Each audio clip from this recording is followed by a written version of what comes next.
Greetings and welcome to Office Hours with Dr. G. I'm your host, Dr. G, and I'm so glad that you could keep our appointment. Tonight, I will be having a conversation with researcher, author, and lecturer Issa Ra. Born and raised in Washington, D.C., known for its cherry trees and cherry blossoms, Issa Ra knew from childhood that he had a serious calling on his life, but had no idea exactly what he was supposed to do. After graduating high school, he enrolled in Virginia State University, but dropped out after 2 years. At age 20, he joined the Navy, still having no idea of his true purpose. And after completing a 4-year tour of duty with the Navy, Issa received an honorable discharge and returned to Washington, D.C. to begin what would become a 13-year career with the United States Post Office. It was during his last year working for the post office, right after delivering mail to the last house on his route, that Issa heard the voice of the all tell him, while sitting in his mail truck, to fire his job and work for his creator. The all immediately led him on a path of reading more and more. With his purpose now becoming clear, the path of study and research Issa Ra embarked on led him to the divine teachings of Prophet Noble Drew Ali, after which he proclaimed his nationality and became a real Act 6 Moor. After several tests and trials, including enduring the wrath of those who sought to haul him into court and actually being cast into prison, Issa took heed and truly began trusting in the divine guidance, in the guidance of the divine laws of the Creator. He became inspired to transform the wrath of evil men and women into praise for their Creator by putting together a new Aquarian frontier manual for Moorish people and Moorish liberation, which the Most High instructed him to produce, entitled, "Black People Are Dead in Law, so Restore Your Citizenship." In addition to all that Brother Issa Ra does, he is the lead singer, one of the lead singers, and the lead rapper in the Mighty Peacemakers show band, which is one of Washington, D.C.'s top groups for go-go, R&B, funk, and jazz. And with that, I would like you to help me welcome to Office Hours with Dr. G, Brother Issa Ra, and I think he's going to share a tune with us as he comes on. Welcome. Peace, Dr. G. Here we go. All right. Can you see the numbers down is here in front of me? Don't understand unless that show me I'm not. Get up out your seat, it's time to move. Get up on your feet, it's time to move. Get up out your seat, it's time to move. Get up on your feet, it's time to move. All I can do is all I can do. And what I do, all I can do, then I'm through. All I can do is all I can do. I'ma do the best I can for me and you. Love my city, love uptown. Love Southeast, cause this way it goes down. Love Southwest, Delaware and on around. Love Northeast, that Grammy fly side of town. Love my cities, love my queen, love my kings, love my team, love all my people. Even love the fiends, love where we came from, love where we gon' be. Love Yahuwah, love Noble Drew Ali. Love when I was locked up, love when I was free. Love when I was blind, love when I could see. Love when I was sick, love when I was healthy. Come on, get up out your seat, it's time to move. Get up on your feet, it's time to move. All I can do is all I can do. And what I do, all I can do, then I'm through. All I can do is all I can do. I'ma do the best I can for me and you. All I can do is all I can do. And what I do, all I can do, then I'm through. All I can do is all I can do. I'ma do the best I can for me and you. Love when I was fly, love when I was naked. Love when I was focused, love when I was reckless, love when I was strapped, love when I was butt naked, love when we was beefing, loved it when we squashed it, love when it ended, loved it when it started, love for the souls from both sides that had fallen, love when I stole, love when I gave back, love when I was sober, love when I was smacked, love Tuck Brain, love Lil Bennett, love Big G, love my brother Wince, love Wale, love Shaq Lizzy, love every rapper that ever came from the city, love all the ugly girls, love all the pretty, love the peacemakers for making this song with me. All I can do is all I can do. And once I do all I can do, then I'm through. All I can do is all I can do. I'ma do the best I can for me and you. All I can do is all I can do. And once I do all I can do, then I'm through. All I can do is all I can do. I'ma do the best I can for me and you. Call from USST. All right, thank you. So that particular, how you doing? You like that? Yes, thank you for sharing that. So that the song, I heard the prophet's name in the song, and the song is called it. Kind of got you on. The song is entitled Love. Love. Okay, listen. Welcome to the show. Office Hours with Dr. G. I have your book. We're going to talk about your book, Black People Are Dead in Law, so restore your citizenship. And if you don't mind, I was reading the very beginning. I want to, it actually, your introduction. I want to, if you mind if I read this and just to kind of start us off for where we're going, if you don't mind. Dr. G. It says, oh, yes. Let's have a beautiful day today. Whatever you want to do is up to you. I'm fine. Thank you. I'll start here. I was going to see. So this is the basis for your book. It's welcome, and this is from you. Welcome, my beloved sisters and brothers. I am your brother, Issa Ra. You may not realize it yet, but you have been led here by design, even though you are here from your own free will. Sit back and relax and get your highlighter, stickies, pens, pencils, and notebook out right now. So some instruction here. I'm sure most, if not all of you, have read at least one book in your life from page 1 to the end of it. This one right here is very important. We as a people have been misrepresented for hundreds of years on this continent. We are fighting a war, and the problem is we don't even know we're in one. It is now up to you to know just how important it is that you get this knowledge for your children. The way things are going, this may be your last opportunity to do so. This information will be new to most of you. Choosing whether to believe this information or not will impact your true freedom. The information in this book has been in effect for decades. The components are so deeply established in this Moorish divine movement that there is nothing anyone could say or do to change them, even if you tried. Not even the world's most powerful leaders can alter spiritual planetary law. To truly comprehend what you're about to read or hear, you must empty yourself of all preconceived ideas, clear your subconscious of every notion you might have considered to be true. However, the majority of those who read this book will do absolutely nothing. You will dismiss it. Few will finish it, and many others will discard it immediately after reading a couple of pages. There will even be a voice that might come to you and tell you it's not real. Even if you're skeptical, there will always be a silent voice that will say, this is all true. Once your eyes are open, you can never go back to the childlike safety of ignorance. I will never take your hand and pull you down this path. You must find and travel your own road on your own. Your quality of life is my concern.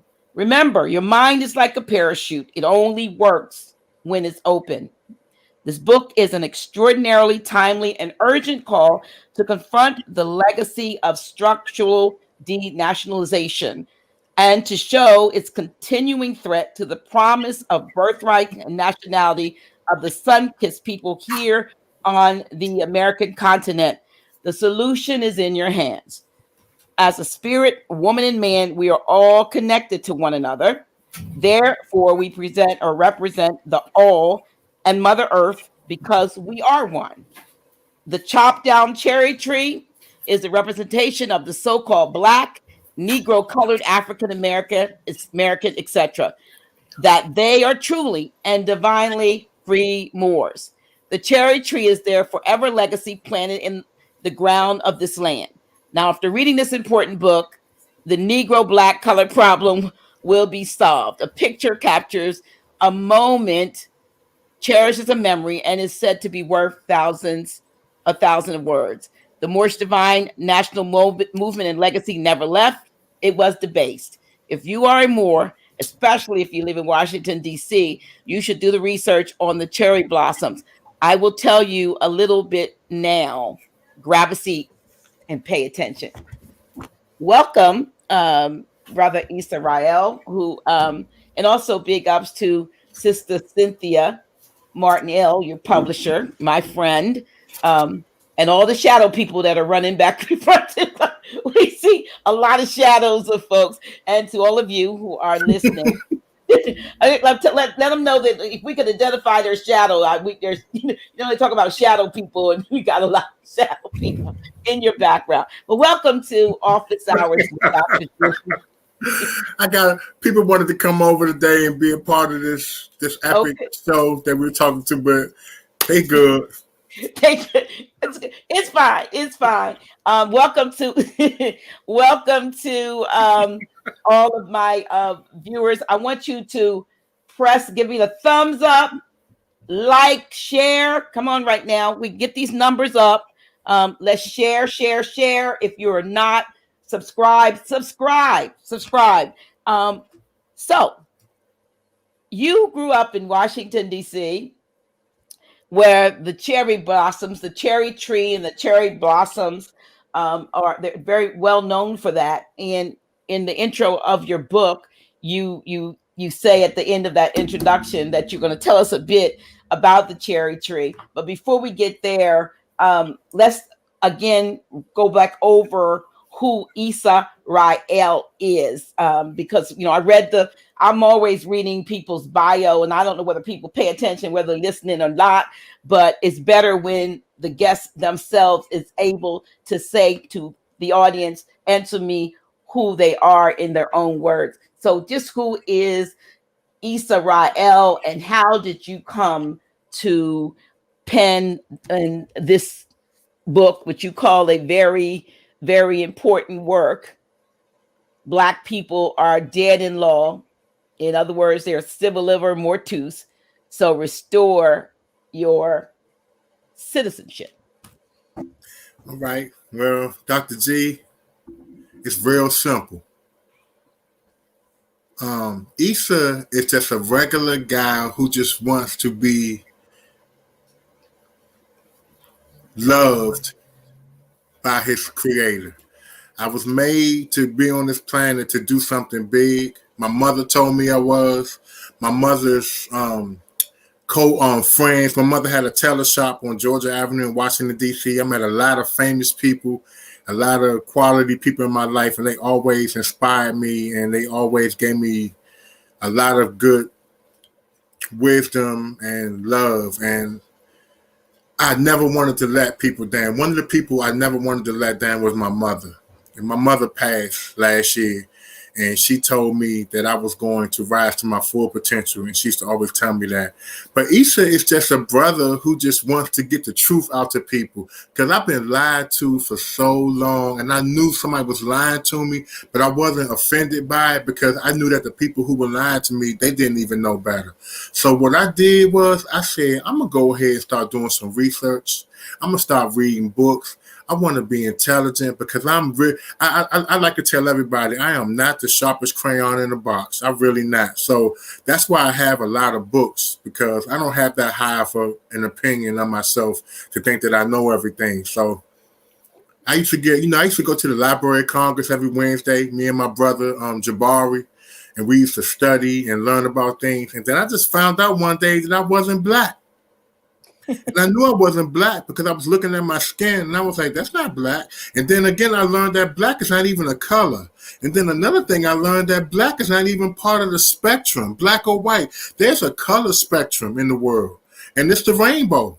And black and white is not a part of the color spectrum. So when I even start to learn that black is not even a color, like this shirt is dark. It's not even black, So I started realizing these things, and I said, you know what?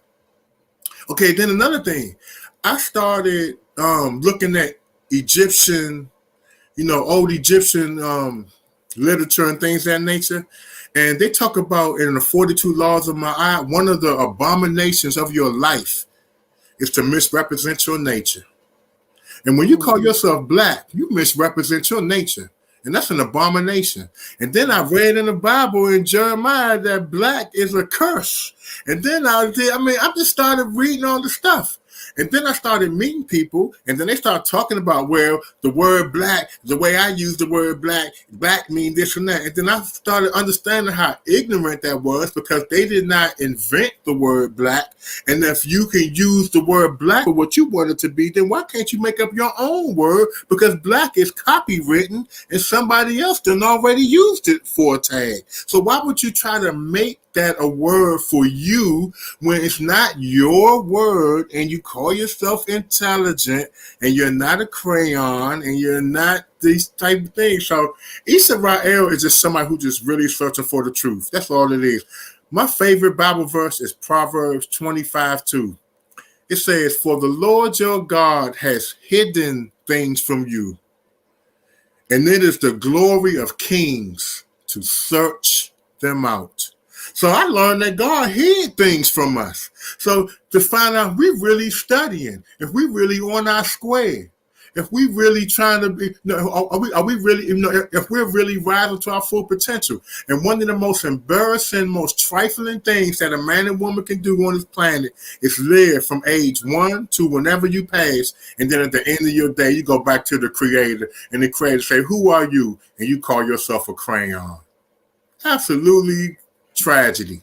So I'm not going to be that way. And so, Dr. G, that's who I really am. I'm just somebody who really want to try the truth. I love life. I love everybody that I come in contact with. I want to rise to my full potential. I love to teach. I love music. I love to read. I love to ride my bike. I love to solve problems. I love giving people remedy. And it makes my life worth living. And that's what I do. That's who I am. Wow. So you exude what you say. You exude that peace, that harmony. There is a scripture I talked about it. I asked you before we went live if you have a religious or Christian background, if you were a pastor or teacher or anything, and you said, no, I'm just a regular Christian, but you exude that scripture that says follow peace with all men. You know what I mean? In other words, to be, and then what the group you're in is called the Peacemakers Band. So it just goes to show that even from a standpoint of the Bible, which when we awaken from all of this illusion that we're living, a lot of times we tend, and I was guilty of this, to want to throw it away. And a wise man once said to me, Grand Sheikh Taj Tariq Bey, Dr. G, he said, Dr. Naila, he wasn't calling me Dr. G back then. Dr. Naila, you can't throw the baby out with the bathwater. And so when we tend to get into this place of a consciousness about who we are from a standpoint of nationality and birthright, we discard that, not knowing that so many things in that book, which were taken from other, writings and so forth, and then misrepresented and taught to us in reverse, and taught to us in allegory, and given a spooky connotation that when your eyes are open, you can go back to that very same book and look at it, and it becomes not the thing that held you captive in mystery and illusion, but it becomes your very liberation, because now you can go back not only and you've liberated and you're liberating yourself, but you can go back and show others in that same book that's you, that those people that you thought, those ites that you had an issue with. We learned about the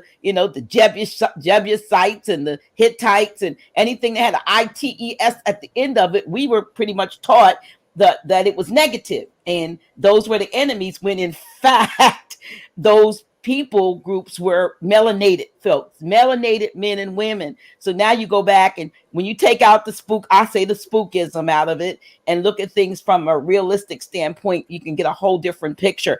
And so you were led, you said you went through your life, in your bio, and you didn't know what your purpose was for a while. But at age 20, I'm thinking you weren't behind the curve, because a lot of times at that age we still don't know. We're just coming out of our teens, and depending on how one is raised, you still got a lot of. Most of us would have a lot of like, I want to get out there, I want to have fun, I want to do this. So we're not thinking about long term, and we're not, most of us, not saying everybody, but we're not thinking in terms of some altruistic task that the creator, the most high, the all, whatever you want to call that, the divine, great being is calling you to do something great. And you'll hear it, you said it, people told you, your mother told you, my mother told me too. I didn't want to hear that stuff. My mother told me I was going to be a preacher, and I told my mother, nope, I'm going to be a motivational speaker. They're the same thing, depending on what you're doing. But yeah, but you, so you went to the Navy, in the Navy. Well, you went to college. Let's go back to college. So you went to college. You said 2 years at Virginia State University. Yes. And what was your major? My major was hotel restaurant management. The only reason why I went to college was because when I was in 11th and 12th grade, I used to work for the JW Marriott Hotel. I was the only 16, 17-year-old working with 25 and 30-year-old people. They had children my age. I don't know how I got that job, but I had a very good job in high school. I had a lot of money in my pocket, and in 11th and 12th grade, had a great job. I was blessed my whole life. I was really blessed my whole life. And so I found out in the 12th grade that the Marriott had a college scholarship program where if you had a 3.0 grade point average, they would pay 75% of your tuition. So I showed them my report card, and I had a 3.5 grade point average. So they paid 75% of my tuition. But I had to major in restaurant management, and I had no idea what I wanted to major in. So I went to college, and I was majoring in hotel restaurant management. I used to go to the classes. I used to be like, why am I here? But my mother and father was proud of me that I was in college. So I went on and did it. I went to school. When I was in college, the only thing I learned in college was hip hop, how to smoke weed, how to drink, how to go to all the parties. And my sophomore year, my roommate was Alamo, the DJ for a rap group called Brand Nubian. I mean, I went to college with Guy, the group Guy, Dash Effects, the rap group. I mean, I met so many superstars in college. And then after my sophomore year, I said, I don't want to do this no more. Because I had a better car than my teachers had. So I came back home and I said, Dad, I do not want to go to college no more. So he said, what you gonna do? I said, well, I'm gonna go to UDC for a semester, University District of Columbia, and then I'm going to just figure it out. So I went to University District of Columbia, and I took 14 credits. I had 4 classes. I had 4 A's. I had a job. I was paying rent. I thought I was living the life of Riley. And then one day, my father woke me up in the middle of the day. He said, son. I said, yes, Dad. What's up, Dad? He said, you got 30 days. I want you out of my house. And then I went to the military. And he was right to do that because I was all big and tall and had money in my pocket. He getting up early. I'm sleeping late. I'm going to work at 3 o'clock. I'm eating all the steakums, doing everything. Man don't be liking the little grown man up in this house, ripping and taking over all the food. So I went to the Navy. And fortunately, another blessing. My uncle was a lieutenant commander in the Navy. He said, man, go to the Navy, Issa, you're going to love it. I said, man, I ain't trying to go no Bama Navy. But then he said, I'm trying to tell you, go to the Navy. And so I went to the Navy. As soon as I got to the Navy, I went to boot camp. Boot camp was fun as I don't know what. It was like 60 of us in boot camp. It was like 8 brothers in there. But all the European dudes, they love me like I don't know what. I used to call cadence in the boot camp. Your left or your right, left.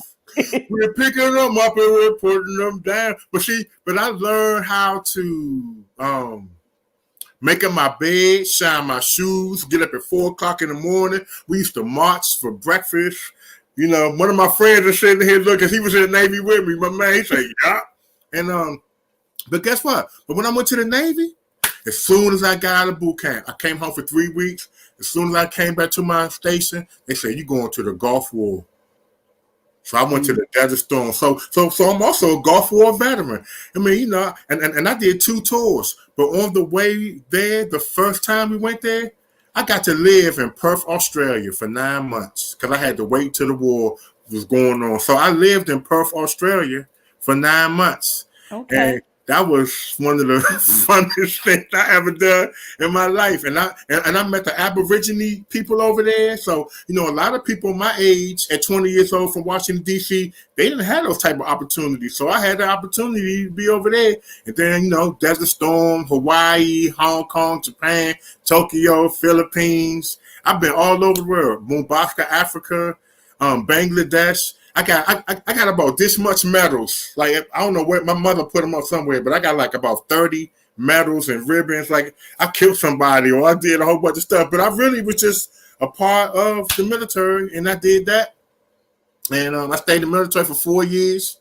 And then once I got out the military, first of all, when I got out the military, they wanted me to re-enlist. And when they wanted me to re-enlist, they gave me 2 stations to choose, Guam or Italy. And I was going to get $28,000 re-enlistment bonus, $14,000 up front, and then $14,000 paid in increments over the next 4 years.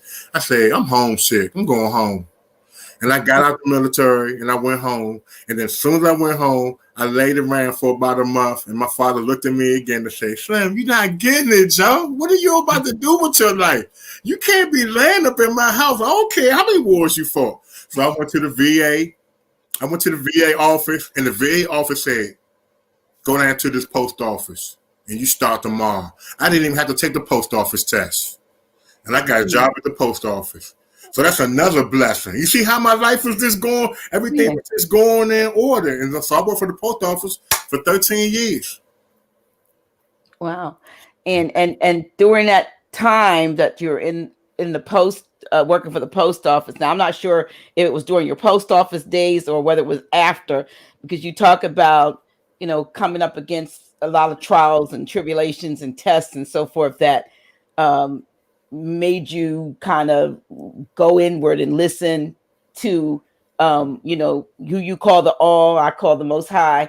But you begin to seek a higher level of peace, and probably you needed a hand, so to speak, you know, a divine hand to come in and intervene on what you said you were going through. And you don't have to go into what you actually went through, but you talk about, you know, in your bio that the men and women had sought to just bring you into court and just have reason, you know, cause for that. Did that happen while you were working for the post office, or did it happen after you embarked on this truth path of you know, study? No, when I was working for the post office, I had a beautiful life. I was also a top network marketer at the same time I was in the post office, and I also dabbled in real estate. And so I had, you know, see, at the time too, I was married. I got married at 22. And so at the time I told my wife that she didn't have to work because I had, you know, children. So I said, I'll just make all the money. And so I made, you know, so I loved to, I mean, back then I loved to hustle. And I love learning, new things. So once, that's why they all sat me in my truck and said, dude, you make a lot of money. Because I started making more money outside the post office than I was at the post office. So, I was making a lot of money, a lot of money. And so I was sitting in my truck after just getting $5,500 in cash from one of my friends named Arena, who she closed on a real estate deal, as I was one of her bird dogs finding foreclosed properties. So she used to meet me at KFC to give me my money when she would close, because she was an awesome real estate investor. And I met her because she was the mother of my son, my oldest son's friend. And so I went over her palatial house one day to drop my son off, and I said, "Excuse me, can I ask you a personal question?" She said, "Yeah." She said, "I said, what do you do for a living?" She said, "I'm in real estate." I said, "Can you teach me?" And she said, "Sure." And so she gave me this book. I read it, and she gave me instructions. She said, if you don't read this book, then don't come back talk to me." So I read the whole book, and then she quizzed me, and she knew I was serious. So she said, "You're gonna be my bird dog." So I went and started finding her foreclosure properties, and I was making a killing. That was like when the market was like that 2006, 2007 type of thing. Before the crash. Before the crash.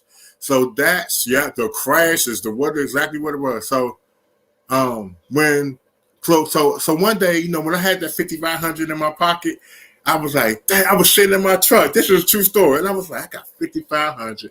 I just got paid from the post office. I'm getting my network marketing check. I said, this is the life. I'm going to keep doing this. And then some say, stop.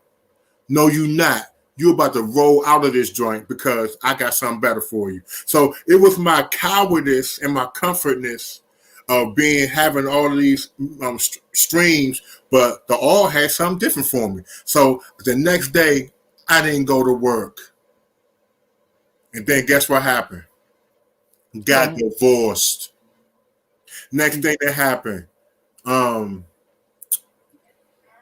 I started learning law and helping people and doing things, and was getting vicious in it. And people was around the city like, this dude gonna shut everything down. He messing up our program. So when I don't mind talking about going, like people was trying to get me in trouble because I was breaking things like I love to expose things, and then once I get knowledge, I'm not a coward no more. That's why I try to teach all my people. The reason why you scared is because you don't know what's going on. So so another thing too, when I left the post office, I took $8,000 out of my thrift savings account and spent it on books. I bought the Truth in Lending Act. I bought Fair Debt Collections joints. I bought every book in the world, and I was reading them over and over and over and over and over and over. And I mean, and it's like it's all still in me. So I have a wealth of knowledge that I can talk about and I can help people with. And I love helping people. I love giving people remedy. So I started helping people, you know what I mean? And then that was a kind of new little income stream, So I started doing that, but it was private. And then going to divorce, you have the 42 USC 666 courts. That's what the state court is. It's under Title 42 USC 666. 666. Absolutely. Oh my goodness! What a number! That's the Social Security Act. Yeah. So every time that must be the real mark of the beast, then. but it is the mark of the beast. It is. But guess what else 666 is? What is it? It is the formation of the universe. 6 atoms, 6 carbons, and 6 neutrons. Right. And so that's what it is. And so, but ironically, now we know that they take most things and they pervert what may have a natural and a positive, and they pervert it into a negative for their own purposes. That they, and I'm sure you've run into that in your studies, since you're so well read. You've had to have seen how many things, when you really uncover the true nature of them, that there might be something that we might see as positive is actually a real negative in reality, and the reverse is something we see as negative is actually positive in reality. And it's always done to keep us off guard, if you will, not able to grasp back the things, and I say grasp back and to restore what we already knew, because we already knew this stuff, you know. And I mean, when it's in our DNA, it has to be in our genetic makeup, because these were our people who did these things. And so, you know, we have this, you know, it's in our DNA, but it's almost like there's a disconnect that has taken place. And so someone like yourself, it's almost as if you've had a miraculous reconnection of some of the things, because, you know, they say that in our DNA strand that there are, like, what is this, a very small, I don't know if you studied about that, but that there's part of our DNA strand has been like, it's been shut down. So our capabilities that are there are rendered, impotent based on something that happened to us as a people. Absolutely. And I'm glad it happened, because guess what? They gunning for me, want to see me fall. You know my story. I've been through it all. Nights I felt like dying, but I ain't crying. What don't kill you make you strong as iron. So I was supposed to go through these things because I was now being groomed to be who I am now. The teacher, the brother who's going to help people with the remedy. That's what I do now. So if I didn't go through these things, if I didn't go through the fire, I wouldn't be able to be where I'm at now. So I was also looking forward to that, because life was getting kind of boring. So so when I went to jail for child support, it was one of the most funnest experiences I ever had in my life, because I got to find out that jail is really a place where they just keep you there and feed you until you get it right. So while I was in jail, I wasn't there long, just a couple weeks, So I went to jail, and I started reading the Bible, and I started reading all the mail that I was getting. And another thing too, I had a nice support system. I had a real good support system. So in jail, I used to teach classes to the guards and to the inmates, and all of the thug, murdering, killing, stabbing people used to fight for me to sit at their table with them when it was time to eat, because I was always teaching somebody something, and they was like, so I ain't have nothing to worry about. Everybody had my back. I said, I've never been in a fight my whole entire life, and I used to walk around jail act like I was the man, because everybody loved you because you got knowledge. And I used to tell my friends, I say, when you got knowledge, man, it's like you a superhero, because people really want to get that knowledge, So I used to tell people, that when the Bible stands for basic instructions before leaving earth, or basic instructions for building lasting empires. And it also means your body. And it also is the law of the United States. People don't realize that the Bible is public law 97-280.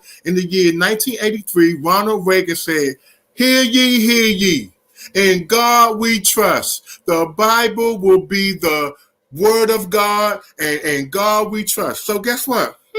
That's a code. So if in God we trust, let me read this Bible so I can learn how to help people get out of things. And Dr. G, after that, I was on and popping. And then what Noble Drew Ali say? Do not throw away your Bibles, for we are going to use them to condemn the government.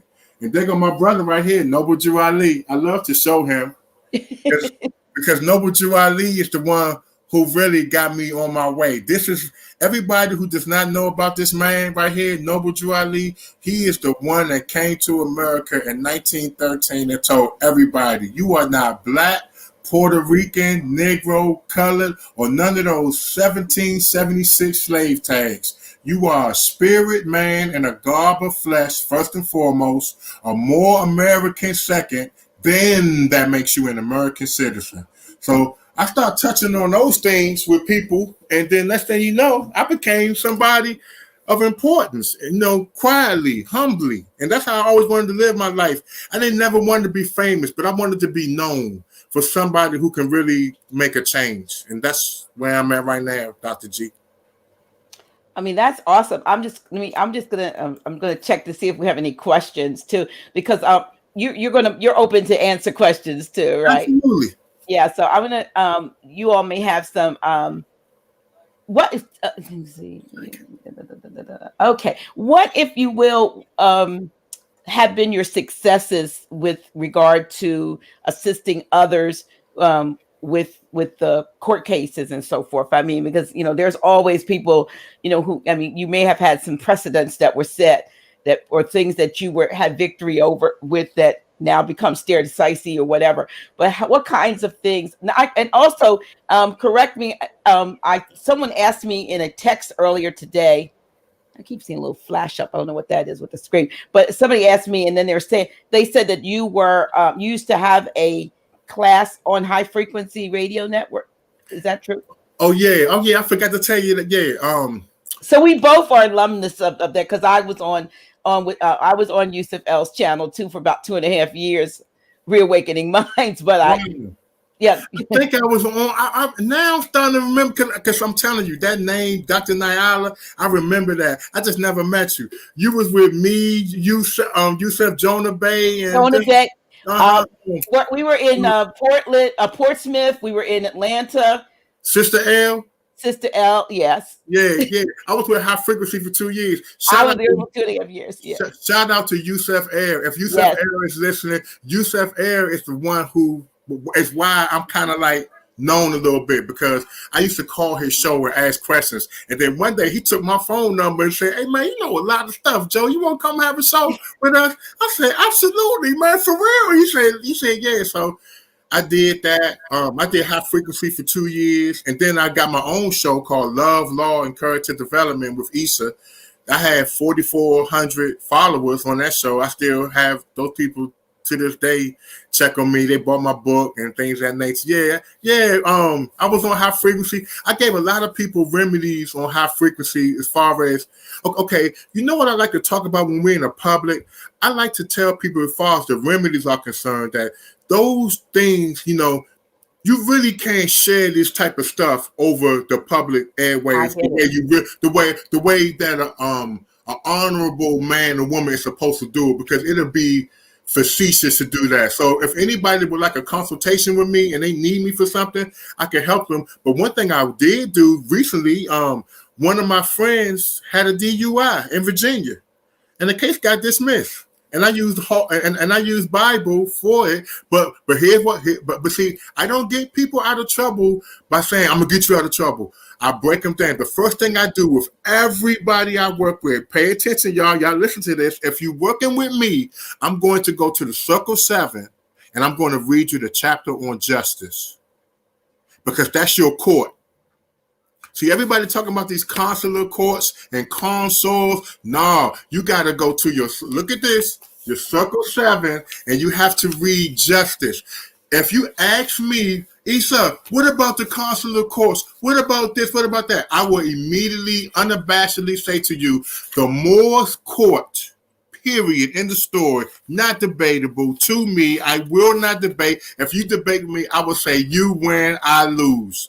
It is the chapter called Justice. And then I start to talk to the people. I say, well, let me ask you some questions. And matter of fact, we have to do this because, Dr. G, I wanted to tell you something. I got all the stuff ready for your show, but I like how it's going. And I'm sorry, I don't like how it's going. I love how it's going. But there's some things that I just want to teach to the people, because we need to learn some things. Most definitely. And would you allow me to do it, beloved? Please.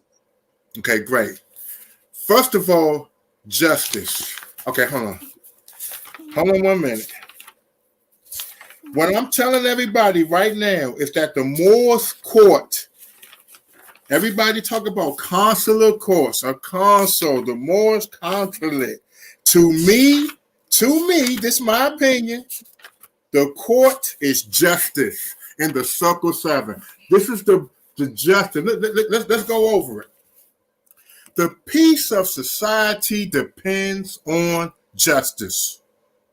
The happiness of individuals on the safe enjoyment of all their possessions. Keep the desires of thy heart, therefore, within the bounds of moderation. Let the hand of justice lead them aright. Cast not an evil eye on the goods of thy neighbor. Let whatever is his property or her property be sacred from thy touch. Let no temptations allure thee, nor any provocations excite thee to lift up thy hand to the hazard of his or her life. Defame him or her not in his or her character. Bear no false witness against him or her. Corrupt not his or her servant to cheat or forsake him or her and the wife of his bosom. Oh, tempt not to sin.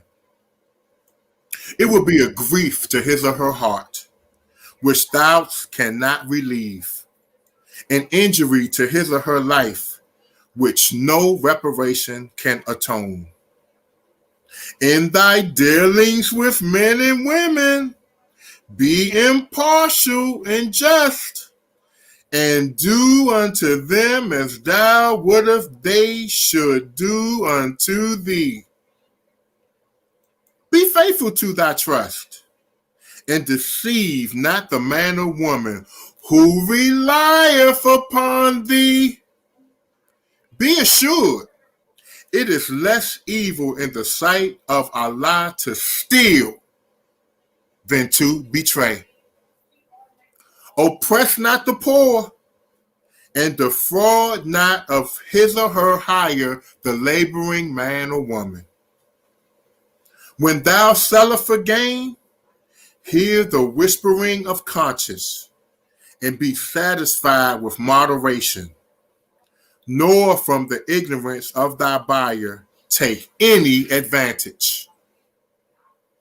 Pay the debts which thou owest, for he or she who gave thee credit relieth upon thine honor, and to withhold from him or her his or her due is both mean and unjust. Finally, O son, O daughter of society, examine thy heart. Call remembrance to thy aid. And if in any of these things thou have transgressed, make a speedy reparation to the utmost of thy power. That's what I read to everybody at Help, Dr. G. I say, have you followed justice? And know what most people say? Wonk, wonk, wonk.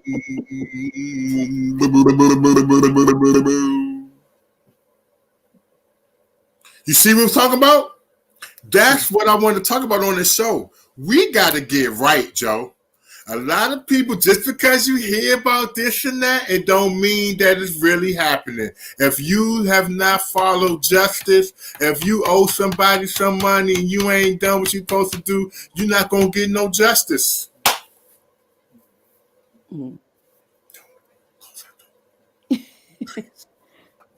So you're basically following the tenets of do unto others as you would have them do unto you, and that there's no get out of jail free card in getting things right from a universal standpoint. Absolutely. Let me tell you about the get out of jail free card. The only way that you get out of jail is you stop. Everybody listen to this. If you don't want to go to jail, what you need to do is you need to tell the court that you are not a surety. Because the person who goes to jail is a surety. In Proverbs 11:15, it says this: he or she who is surety for a stranger shall suffer, but he or she who is not a surety is secure. So one of the things that you want to do, if you are a person of love, truth, peace, freedom, and justice, and you're trying to do the right thing, you need to fill out a declaratory judgment. Not an affidavit of truth, a declaratory judgment. I'm going to say it again. A declaratory judgment. That's what you fill out. and you tell the court that you are not a surety, and you put that on the record and you read it over and over and over and over again, because the surety always goes to jail, and someone always makes sure that you are a surety. So you need to find out if you are or are not. And that Bible verse that you use, which is Public Law 97-280, Proverbs 11:15. Another thing. So you said you would file a declaratory judgment. Yeah, stating that you are not a surety, right? You are not a surety. All right. Now guess what? I have a caveat. If you have violated one of the 42 laws of my eye, it's probably a chance that probably not going to work. I was reading in your book, because you actually have that in your book, and so suppose someone has violated one or more of those laws. What does one, is all lost in your opinion, or does someone have to do some, maybe there are even some things on there that they can't even go back and fix with people or things? How does one get from saying, I have not, you've got a whole list of things in here, to, okay, I'm forgiven? Because where does forgiveness come in for you? Okay. For the individual. Yeah, forgiveness comes in. It works. Forgiveness is the ultimate remedy. If you ask for forgiveness, you will be forgiven. But that does not mean you might not have to serve some time. You know why? Because Noble Drew Ali taught us. Noble Drew Ali said, follow love, truth, peace, and freedom. Because if you don't, justice will catch you. Right. Yeah, I don't like to give out the false information. Sometimes justice is going to jail. I mean, that's true. But there are I'm not even going to talk about that, because you may not be in agreement with this, but we have some things that, it was funny. I was having a meeting yesterday. I'm not having a meeting. I was on a meeting call, weekly call that I do for one of my, I'm listening. Yeah, look, they look. Tell him stop. Tell him you're being interviewed now. Stop. Yeah, stop. Go ahead. I'm sorry. I got a house full of people over here. I know. They could have stayed home and tuned into YouTube and giving us some views. They were trying to get the synergy, but you're right. I'm sorry, Dr. G. Go ahead. It's okay. Yeah, it's okay. But anyway, speaking of getting out of jail, I do this thing, and I put stuff up, but I do this thing with a product called the AL scan, right? Mm-hmm. And not only does it do some energetically things healing wise, it does some other things, and it has an erase function on it and an imprint function on it. So one of the top leaders in our team, who's in the Atlanta area, Dr. Mark Armstrong, was talking about last night how he a brother had gotten stopped, had a traffic stop for he had an issue, I guess maybe supposedly driving without a license or something that happened. Mm-hmm. And so he hadn't gone to court yet, got stopped. What he did was he put his driver's license, the brother's information, and then put his driver's license on this thing and erased whatever was connected to it, just energetically, and then imprinted I forgot what he imprinted, but it's in here. He did an imprint. The gentleman, the brother, got stopped again for speeding. And when the policy enforcer asked for his driver's license and registration, it had been erased, if you will, energetically, and imprinted with something else. He took it and he looked at his insurance, which was expired, and he gave it right back to him and said, you can go, have a nice day. Mm-hmm. And so what I'm saying is that it wasn't that the brother wasn't speeding, but something he was able to get out of it, so to speak, just because of an energetic imprint of you're protected with that. And so right. I don't want people to think, and then it's entirely your opinion, but I wouldn't want to think even for myself that everything I've ever done that may violate one or more of these 42 laws is going to get me into, say, the so-called, hell, or I won't get into it, because I have a different understanding and understanding of what is beyond this. I don't operate as a former pastor.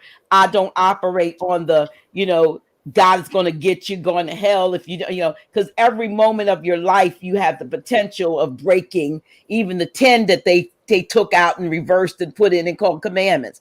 Any moment you have the potential for doing that. So if you live 100 years and at the last day of your minute of your life, you break one of these laws, are you going to say that 100 years of living right, so-called right, is going to be destroyed by one infraction? I believe that most of what happens, this is me, a lot of what happens within ourselves, from a standpoint of, you have, first of all, when you recognize where the Most High is, or the all is, and from the scripture, I'm told that the greater one is on the inside of me, then, and there's also the word that if we would judge ourselves, we don't need to be judged. So you have to look at your own life, fix your own stuff, forgive your own self, and then move into a more positive direction with what goes from there, because it means I've learned something. You know what I mean? I recognize something that I did not recognize prior to this, and I may have been doing it all my life, but when the light bulb goes on, and now I know that thing is contrary to what's positive, what's good, what's right, what's just, what is pleasing to the Most High in me, then I fix it. So I don't see a person. I don't want people to feel, and this is my, I consider myself a spiritual teacher. I'm no longer, I don't pastor anymore, but I still instill wisdom, and I never ever want to put people in a place of judgment. Yes. Because the judgment has to happen, if you will, internally. And so when you judge, you don't need to be judged, but you don't just judge and then go into a state of I'm nothing or I'm bad. You judge and you fix it by changing your direction. Absolutely. I agree with you 100%. So, but let us continue. I digress. So you wrote this book has over 300 pages in it.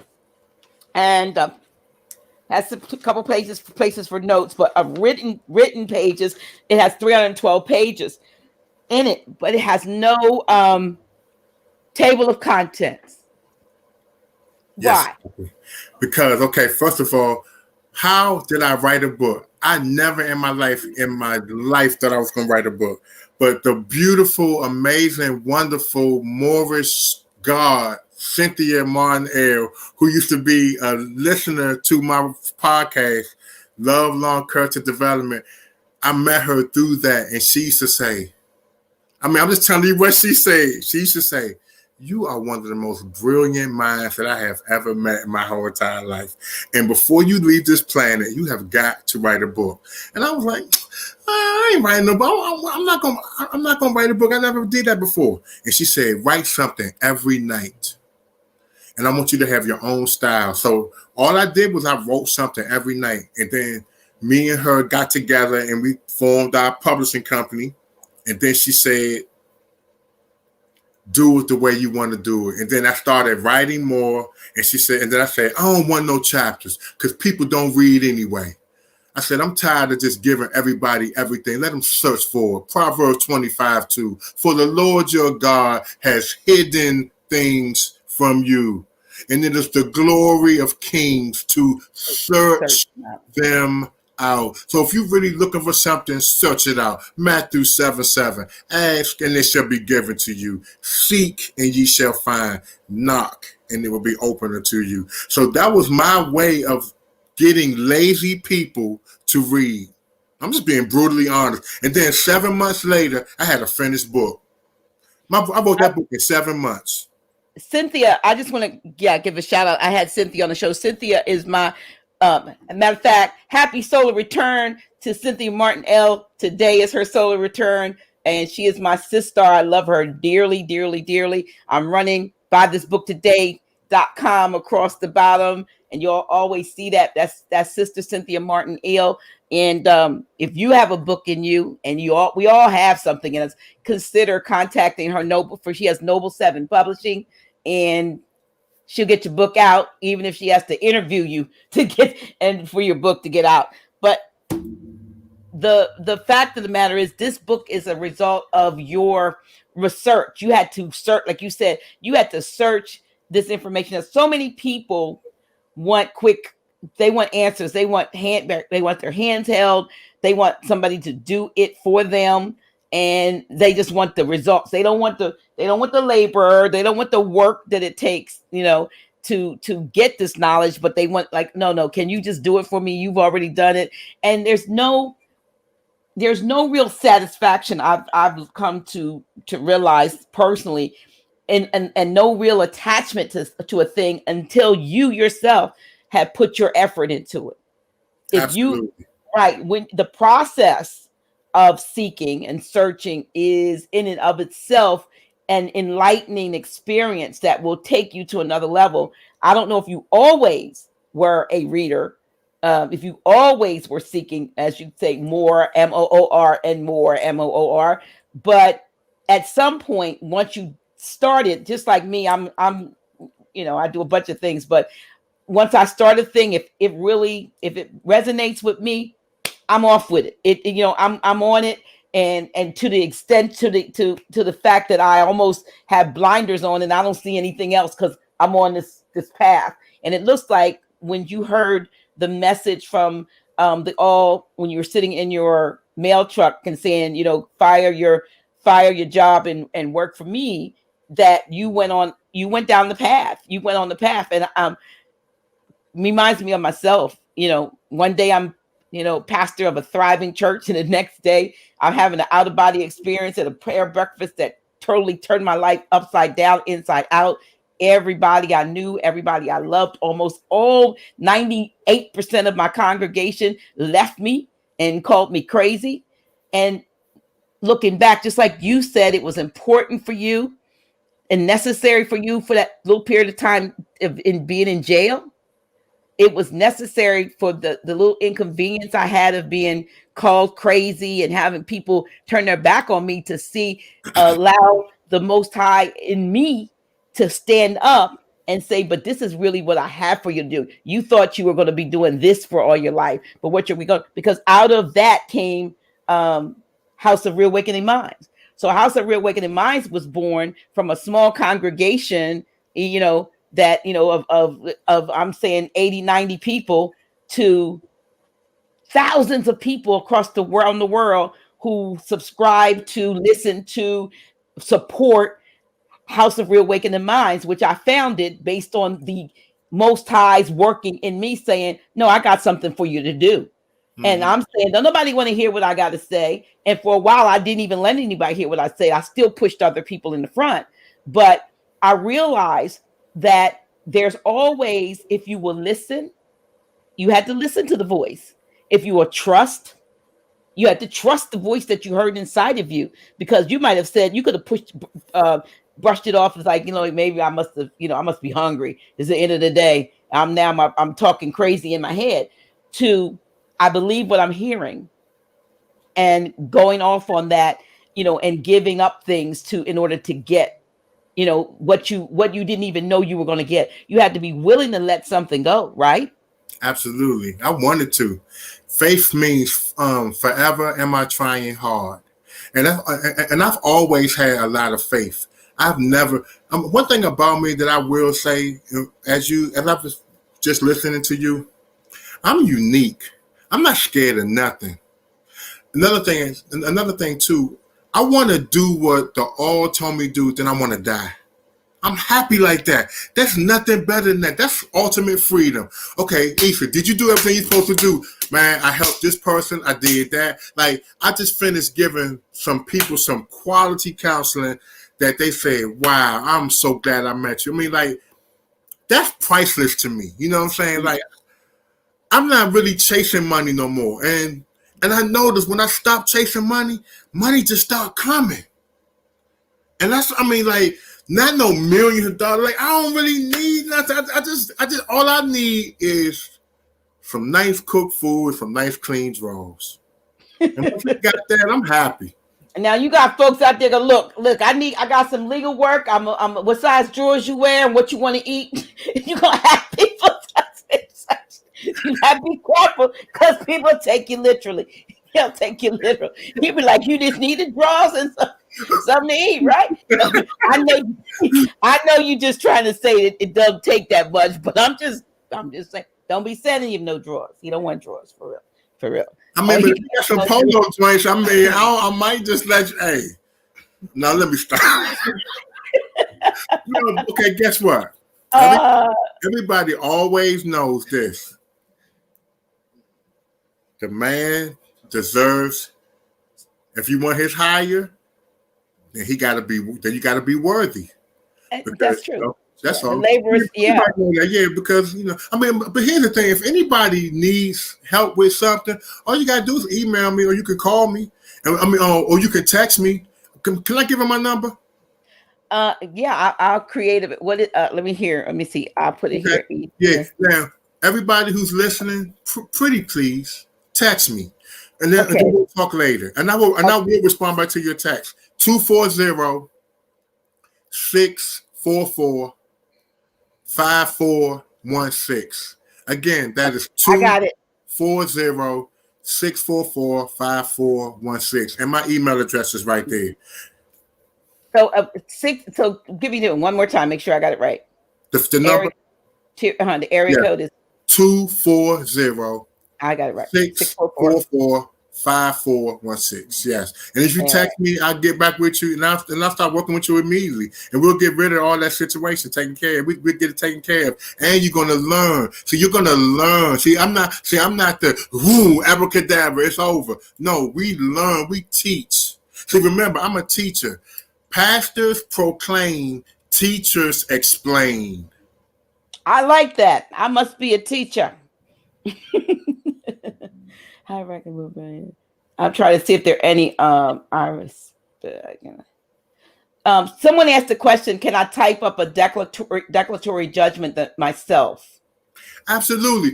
That's what I do. I'll teach you how to do it. But the first thing you need to do is you need to go to the Black's Law Dictionary or any law dictionary and look up what a declaratory judgment is. I need to go get mine. If it's possible, can I just make a run to go get my Black's Law Dictionary? Of course. It won't take long at all. I'll be right back. Bring one of your shadow people up. No, I'm just kidding. Dr. G. Yes. I got the Moorish clothing designer of the century right here. He's coming right now. Okay. This was a shadow person coming. Yes. This is my brother Duna. He is the cream of the crop, the drip of the drop. He makes the best Moorish clothing in the history of the world. Be right back. Peace. Okay. Oh, how are you? So you're in DC. You make I'm not sure what you make. I see you have sweatshirt and cap, but do you make Moorish garb in its traditional sense, or do you have clothing that has sayings, or what is it that you do? Dr. G, I'm actually a fashion designer, someone who can custom create, pretty much anything you want. Because I've done seamstress work as well in my past. I was also in the Navy as well, like Issa was mentioning. So I can custom create. I'm like more of a tailor in a sense. I do have my own brand, but like far as if you wanted something personal or custom, I definitely can meet those needs. I do. I gotta get a Dr. G special or something. Gotta get you. You can reach back out and maybe. Yeah, go ahead. Yeah, I was going to say, like I said, I do this all the time. But how anyone can reach me is either through IG or my website, and I can give you that. Let me go back over here to where I can. Okay, so you can be contact. Okay, first of all, give me your appellation or your name. My appellation is Duna. Spell it. Duna, Duna. Okay. Duna. Yes. Montrell Bay. Montrell Just one L. Bay. And you're a fashion designer or something. Is that better? Yes. Okay. It's, I would say logo designer, graphic designer, fashion, designer, all that. And how can you be reached? You can reach me through my website, Which is McCarryway.com. I can spell that. It's MAKKARIWAY. MAKKARY. Yep. .com. Yep. And there, you can find you can custom. You just say Macari.com. That's just it. Macari Way. So it's WAY. I'm sorry. Oh, okay. I just didn't hear you at the end. MAKKARYW. I'm gonna spell it again for you, Dr. G. Okay. MAKK. No, it's fine. MAKKARIWAY. So it's McCarryway.com. Okay. All right. Yes. All right. I got you, and I appreciate you. Absolutely. There it is. If anyone wants to reach out to you, there you are, and thank you. Awesome. And it was appreciate it, honors, and thank you for having me. All right. That's my little brother. Thank you for bringing him on. Yeah, he's awesome. He's amazing. Okay, declaratory judgment. Everybody ready? Black's Law Dictionary, page 497, declaratory judgment. One which simply declares the rights of the parties or expresses the opinion of the court on a question of law without ordering anything to be done. Its distinctive characteristics are that no executory process follows, as of course, nor is it necessary that an actual wrong giving rise to action for damages should have been done or be immediately threatened. It is distinguished from other actions in that it does not seek execution or performance from the defendant or opposing party. That's a remedy, y'all, declaratory judgment. If you file a declaratory judgment and you declare the judgment already, that the judgment is that, how y'all doing? I am not a surety. In Proverbs 11:15, the Lord your God, European people, said that he or she who is surety for a stranger shall suffer. Well, I don't want to suffer, so I'm not a surety. And if I am a surety, could you please produce the paperwork to show that I am signed under penalty of perjury under notary public with 2 or more witnesses, according to, I forgot the number, it's a verse in Numbers that says that you don't need a notary, all you need is 2 witnesses. And then you put that as a judicial notice under Federal Rule of Evidence 201. The rule of evidence for judicial notice is 201. And that and guess what, y'all? Evidence is not everything. It's the only thing. Let me ask you this: so, if someone files a declaratory judgment, yes, declaratory judgment, does he or she need to be in propria persona to do that? Well, you should be, but it doesn't matter because the courts are slave courts anyway. So when you file it, you just give it to the clerk and you tell the clerk to give it to the opposite side and you give it to the judge and then you read it and you say, how you doing? I'm here today. I would like to put, is this on the record? And then you put that on the record and then that's the first thing you say. And then you'll repeat it over and over and over and over again. That will be your only thing to say into the court. Another thing too, a lot of people like to hot breath and talk all this stuff in court. No, repeat the judicial notice. Judicial notice is a remedy that a lot of people do not use. I learned that from a lawyer. When I was in years ago in 2012, I went to a school where a judge taught me these things. It cost $3,500 to go. It was in Boca Raton, Florida, 8 days and 7 nights. And I got a diploma. I graduated. And I was the only brother in the class. And this European guy told me, he said, when you go back home, you're going to be a lethal weapon. And, you know, I mean, that's what he told me. But and that's another thing, too. A European guy taught me that. You see, it's not about what your color is. It's about your intentions. And Dr. Nyla, that's what I was about to say, too, when you were talking about right or wrong, judgment. You don't want to judge nobody. Everything begins with your intentions. We got to talk about intentions. And then when you look up the word intentions in the etymology dictionary, guess what intentions mean? Etymol. It means the beginning, the creation, and the formation of everything. What was your creation? What was your formation? What was your real thought, or why you did what you did? See, we cannot escape that. But we can. I know I want to help people, and you know I want to help people, but I'm helping you by being brutally honest. What was your intentions? Look at me. You know what your intentions was. And so once you know what your intentions are and you're not lying, see the biggest lies are the lies that you tell yourself. And then you're going to get with Issa or get with Dr. Naala and then lie to her or lie to him. See, that ain't cool. Be honest. And then we can get to the truth. Because remember, love, truth, peace, freedom. And then if you do not practice those 4 joints, justice must catch you. People don't understand. That's what Noble Dry Lee meant by. Okay, can I teach another thing? When Noble Dry Lee talks about love, truth, peace, freedom, and justice, he only means love, truth, peace, and freedom. If you don't operate with those 4, justice must catch you. All right. So that justice would be also like judgment, in other words, or karma. Justice would be another way. Would you say of like karma? You know what, Dr. Nyla? I'm gonna tell you what I do. Oh yeah, I had to do this. Got you frozen. I don't know what happened, y'all. They freezing him up. They don't want him to tell you something. Let's see what happens. Yo, let me see.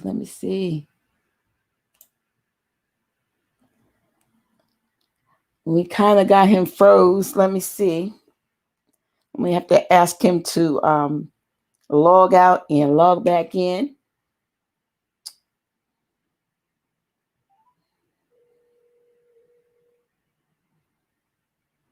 Give me a minute, y'all. Dr. G, doing this putting me back online. The computer that went out. I know. That's what I'm saying, to have you log back in. I guess you were getting ready to. That's all right. Do you get ready to? I got you on speaker. All right. You must. I have another computer. Okay. All right. Well, keep on talking. Keep on talking. They can hear you. Okay, great. Justice. We gotta understand what justice is. And the only way we find out about what justice is we go to the etymology dictionary. Now, a lot of us in this community always talk about etymology. If you don't have an etymology dictionary, then what are you talking about? So you need to have one. So the one that I have, I want to tell everybody, and I want them to get it. The etymology dictionary that I have is called the Oxford Dictionary of English Etymology. The reason why I got the Oxford Dictionary of English etymology. Let me see. I think I can get you back on the air. Let me see. Add you to the stream. Okay, bring it. Wait a minute. Well, we need to get the camera. Okay, we down at you. We need to see the rest of it. Put the camera. Oh, it's in your lap. There you go. Okay. I'm good. Down a little bit more. No, down. There you are. There we go. Okay. Okay, I'm hanging up. Okay, I can hang up now? Yes, you can. Okay. Y'all, the things we have to do. Let's see, first of all, that's what I'm talking about. I'm blessed. And I'm going to tell you why I'm blessed. You know, Ali was supposed to be over here helping me with everything. And then Ali got his tooth taken out. And then my little brother come over here and save me like he always do. That's why I love you so much, Duna. Thank you for not allowing this beautiful, groundbreaking show to be messed up, man, because people need that. Thank you, God. Okay, Dr. Naala. Yes. And listeners, justice. Dr. Naala, I love when she asks questions. She said, well, okay, so you mean justice, right? Yeah, but I'm good. I'm good. Justice. And okay, watch this. Look, y'all. Etymology dictionary. Everybody say they scholars. And the reason why I got the Oxford Etymology Dictionary is because the Moors created Oxford University. All right. Come on with it. Justice, exercise of judicial authority, judicial officer, judge, quality of being just, rightfulness, equity. That's what justice is, equity. Let's look up equity. Equity. No. Let's look up righteousness. See, a lot. Me and my brother the other day was talking about a lot of people are not righteous. So I'm talking about doing righteous, upright, virtuous, manner, state of condition, wise, severe. You got to be a righteous person. Are you righteous? A lot of people, no, see, watch this. And when I say you, Dr. Nile, I'm talking to everyone. I'm talking about me first. Are you a righteous person? Yes or yes? Or yes or no? Which one? We got to be better people. Everybody in this world always want to get something done. What's your character like? What's your principles? What is your ethical stuff? Are you a jealous person? Are you envious? Are you into infatuation and romance? Do you know that romance means fictitious narrative? So all the people who want romance in their life, you know what that means? That means that you want something false. Wow. Because fictitious means false. And guess where I got that from? The Etymology Dictionary. And so another thing too, if you want to call yourself a scholar, you better have an etymology dictionary. And if you do not have an etymology dictionary and you call yourself a scholar, I don't like you and I don't trust you. I got a dictionary. Bingo. I love you. What kind you got, Dr. Nay? I have the Barnhart Concise Dictionary of Etymology, the origins of American English words. But I'm gonna get one when I get off this show. I want every etymology dictionary in the world so we can. No, watch this. Know why? So we can all be on the same page. And that's another. People always talk about we got to get on the same page. Watch this. Here's a page. Let's get on it. Let's read what it's saying. Instead of you, instead of people always giving their opinion. No. Yes. And if you until you get your book to have in your hand, please make sure you can also go to right now for Etymon online at least and check some of the words that you're using. I can't forget when when Brother Abdullah Bey was teaching, and I learned things like word nice, what nice meant, and what bad meant, and nice means foolish. Yeah. So when somebody says, "Oh, that's nice," and I cringe. Sometimes I correct them, and other times it's like I'm not even going to waste my time trying to explain this because some people are just not ready for the truth, and it would just take too much out of me. You have to know which fight you want to fight. I pick my battles now. I don't go take on everything. I tell everybody, hey, Dr. Nyla. Yes. I want you to steal this one. Tell people that when they say something, say you are absolutely right. And you know what? They are, because everybody has a right to their opinion. That's true. Yeah, that's right. So you're right. Yeah. So, but yeah, so it's important to, to study and to show thyself approved through study. I'm going to myself probably going to do an impromptu teaching one day this week, because I was talking to a dear brother who's does a lot of study, and he called me today, and we were talking about something, and it brought to mind a scripture in 1 Samuel, and we were talking about how we as a people got to where we are. You know what I mean? Mm-hmm. And I said, which brings me to mind the first, book. I said the prophet was told that the people wanted a king, and what the people in that scripture wanted. They wanted what everybody else had. They were being divinely led through the voice of the prophet, but they didn't have a king, and they wanted somebody physically over them to rule over them. And it's funny how the Most High says, "Okay, but tell them this is what's going to happen to them when they get their king. And literally almost everything that's listed in that biblical text is what we as a people have experienced. And so that's why I was saying, the Bible, if you go back and read it, for instance, in a different light, when you take out the I call it the spookism and the stuff from it, you can literally see that it's just a account of some stuff that people went through that had logical, plausible explanations and meanings, and that more often than not, these people did not have the pale faces that we've envisioned by the teachings, and they were more likely melanated men and women who were living their everyday lives, and they were our ancestors. And so you see things in a totally different fashion, and those who don't know or forget their past are destined to repeat it. Absolutely. And can I say something about the Bible? Sure. Okay, first of all, I would like to tell everybody this. This is just something that I learned. The Bible is a book that you're supposed to read because the Moors wrote the Bible. It's over 2,000 versions of the Bible. And we get the word version in our mind, and it takes us a whole nother place. The first thing you're supposed to do is, if it's not simple, it's not accurate. So when you read the Bible, here's the secret. Are y'all ready for this? Look what I'm about to do.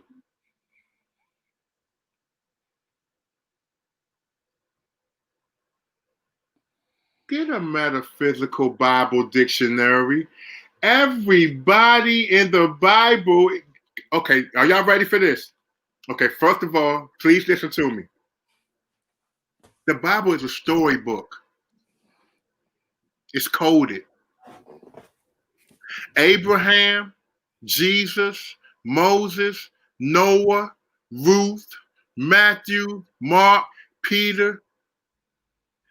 They are stories and allegories given to us by our ancient ancestors in a way that our finite minds can handle things. See, our mind is finite. We're on earth. So now the spiritual realm, even though we are spiritual, a spiritual allegory is being told to you through these stories. And some point in your life, you every last one of these characters. Mm-hmm. But if you don't have a metaphysical Bible dictionary to tell you what Abraham really means, what Jesus really means, then guess what? You don't know what you're reading. So the first thing people always say, I'm going to Bible study. Okay, where's your metaphysical Bible dictionary then? Bingo. Dr. Nye, look, boom, boom. So cameo, I had you mine. Go ahead. See, and watch this. And then once you understand this, you're on a whole nother level. Now, here's what I want to say about the Bible.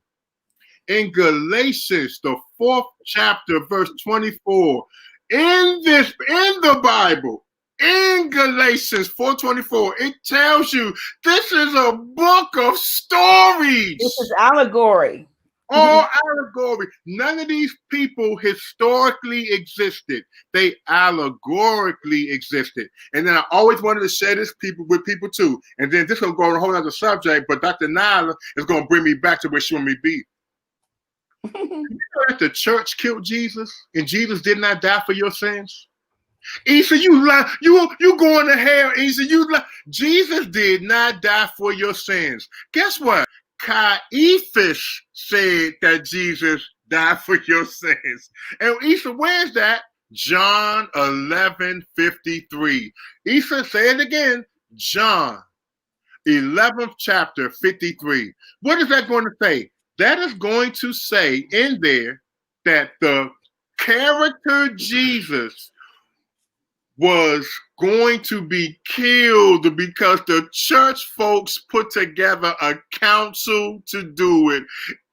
Absolutely right after somebody snuck around the corner and saw Jesus raise Lazarus from the dead. They said, this dude raising people from the dead. Man, we got to kill this dude. He didn't lay his life down. And then it continues to say, if you continue reading that Jesus went into hiding. To someone who laid their life down, hide. He went to the wilderness. He was like, I ain't walking in the public no more. I'm going in the wilderness. So everybody, y'all learn something powerful today. Jesus did not die for your sins. Caiaphas, who was the high priest at that time, told everybody that Jesus was going to die for your sins. And then we go into the Metaphysical Bible Dictionary and we look up the word Caiaphas. And when you look up what Caiaphas means, you're like, oh my God, this don't make no sense. Here we go. Caiaphas. Caiaphas. Yeah. He was the head of the church. Caiaphas, the high priest of the Jews during a period that included the ministry and the crucifixion of Jesus. He was the son-in-law of Anna. Now, since the Bible is a metaphysical book, here's the definition of Caiaphas. The significance of Caiaphas is much the same as that of Annas. He represents a ruling religious thought force that is entirely intellectual. He belongs to the religious world of forms and ceremonies, the letter of the word. Watch this, y'all. And has no conception of the inner mind of spirit. That is the guy that said, we're going to get together and we're going to write on his cross, the King of the Jews. When people keep forgetting that when they said that Jesus was the King of the Jews, they're not even using their brain. That was a mocking of him. It was a mockery. We just think Jesus wrote that up there and said, oh yeah, before y'all kill me, let me write this joint on the cross, the King of the Jews. See, we're not using our mind, and it's a story. So guess what? Tell every pastor and preacher that you know that you are a false prophet because you're going around telling people that Jesus died for people's sins. And you know what? God watching. And that makes people a false prophet. Now, here's another thing I wanted to do. Dr. Naila, do you know that I wrote a song called False Prophets? I got to do the poem. Let me do it real quick. Please. This is copywritten and trademarked by me.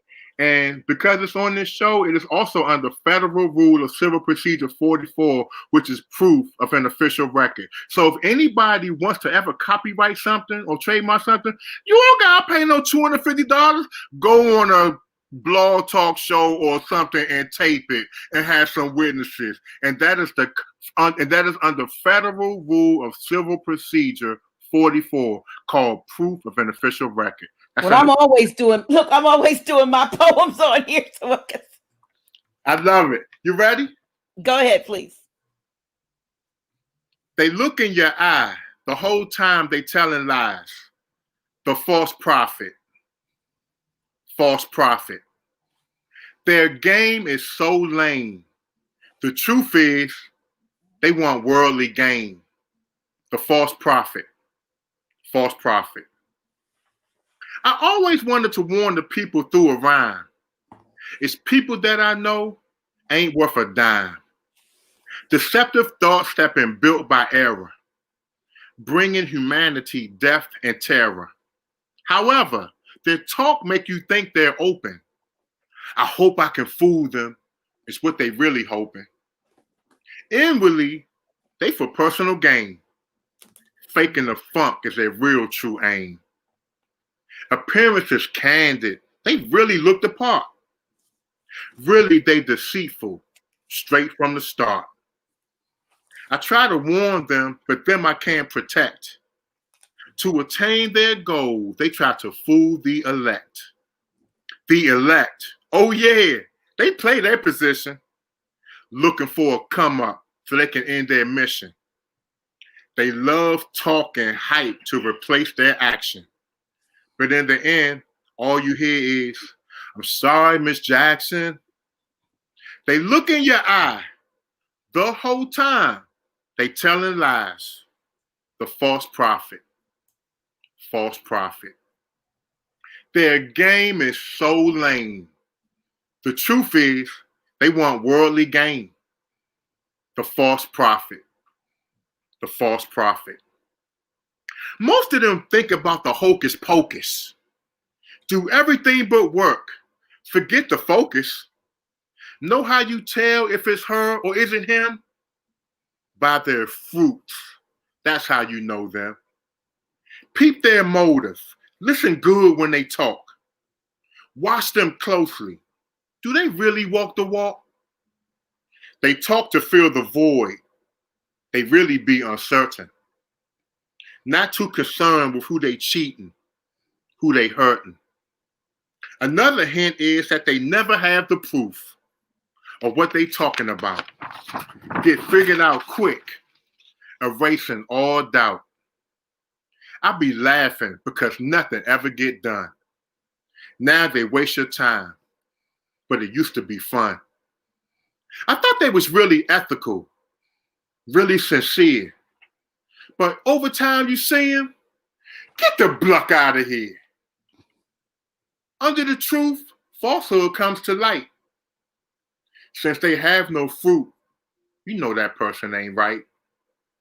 They look in your eye. The whole time they telling you lies. False prophet. False prophet. Their game is so lame. The truth is they want worldly fame. The false prophet. False prophet. No fruit means that their motive was error. That's how you know a false prophet. Always and forever. To be or to do, that's the only question. Instead of wrapping me up, make a logical suggestion. One day you come into that fork in your road. The decision you make will be trash or gold. So what you gonna do? Will you go for the wealth? Will you compromise? Be authentic to yourself? Your work should make a difference. That's a great intention. So now it's time to choose. Make a wise decision. To be or to do, which way will you go? Time will promote you or expose you. See, I told you so. People fall in love with what success looks like. If you ain't putting in the work, it's time to drop the mic. It's time to stop wishing on that four-leaf clover. Noble Drew Ali always said, the fool is always starting over. They look in your eye. The whole time they be telling you lies. The false prophet. False prophet. Their game is so lame. The truth is they want worldly fame. The false prophet. The false prophet. The interesting thing about that, what you just read, your poem, is that the scripture that, and I know this isn't about church, but this is the thing that woke me up. This is the thing. I went to a prayer breakfast, had an out-of-body experience. Preacher didn't preach from this, but I got led to pull from reading this scripture. Woke me up. Well, as you say, woke me the hell up. That's the way I looked at it. People say, what happened to you? Apostle Gilliam, I said, I was shook by the book. And this correlates with what you said. It was Jeremiah chapter 5, and it was verse, I just want to read because it correlates with what you said. Verse 25, it said, 26, it says, for a month, well, 25, 5 and 25, your iniquities have turned away these things, and your sins have withholden good things from you. For among my people are found wicked men. They lay wait as he that setteth snares. They set a trap. They catch men. As a cage is full of birds, so are their houses full of deceit. Therefore, they are become great and waxen rich. They are fat, waxen fat. They shine. Yea, they overpass the deeds of the wicked. They judge not the cause of the fatherless, yet they prosper. and the right of the needy do they not judge? Shall I not visit for these things, saith the Lord? Shall not my soul be avenged on such a nation as this?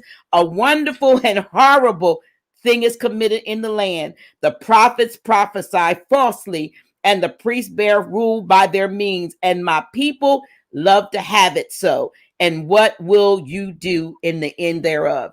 That was the scripture that woke me up, told me stop lying and tell the truth, because I was lying, lies of omission, not commission, because I was repeating what I'd been taught in Bible college and all of this, and what I'd heard preached, and what I'd myself preached over the 25 years that I was in, studying and being in ministry. And I had not even stopped to validate my inner knowing that something wasn't right.